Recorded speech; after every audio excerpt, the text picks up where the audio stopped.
you have a psychological background and you studied psychology, and I'm interested in how that has influenced your thinking on change. I was interested in it because I learned about motivation, how to design good teams, and also psychological types.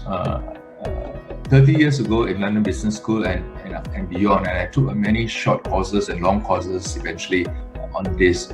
That is at a personal level. And then when I went into NTUC Income, I wouldn't be equipped to do the transformational job had I not learned organizational psychology. Looking back, for me, I'm sort of naturally curious, and that could be due to my childhood. I've always been curious, and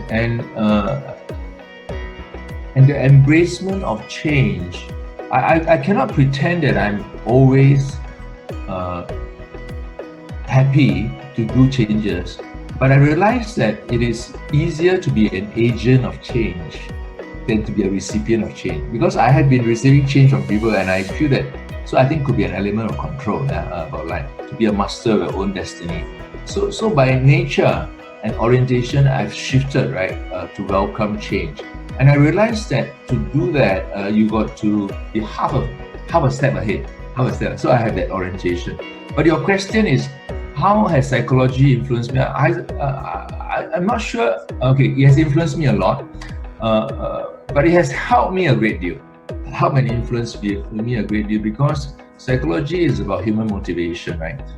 Why do we do certain things? And it was out of my own need for self-awareness and my self-reflection,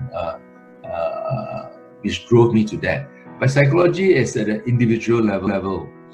Group dynamics and group psychology is on a group level. Organization, is an organizational level. And of course, sociology and anthropology talks about the whole system. Yeah?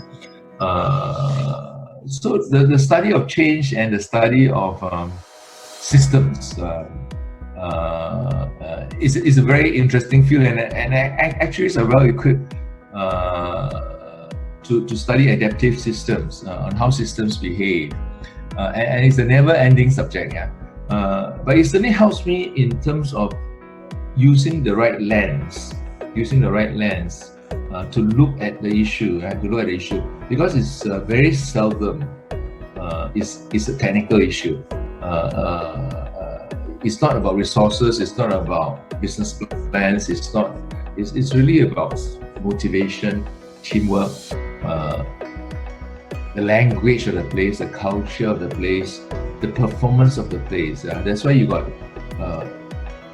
so differing companies which are so different from one another in terms of performance, and countries which are so different from one another, even though the resources are different, and the results could be converse. Those with less resources are actually greater performers, and a lot of the explanation lies in culture and the mindset of the place and the leadership of the place, and that applies to institutions, to groups, without doubt. For me, I've lived in a space for the last 30 years and believe in that space.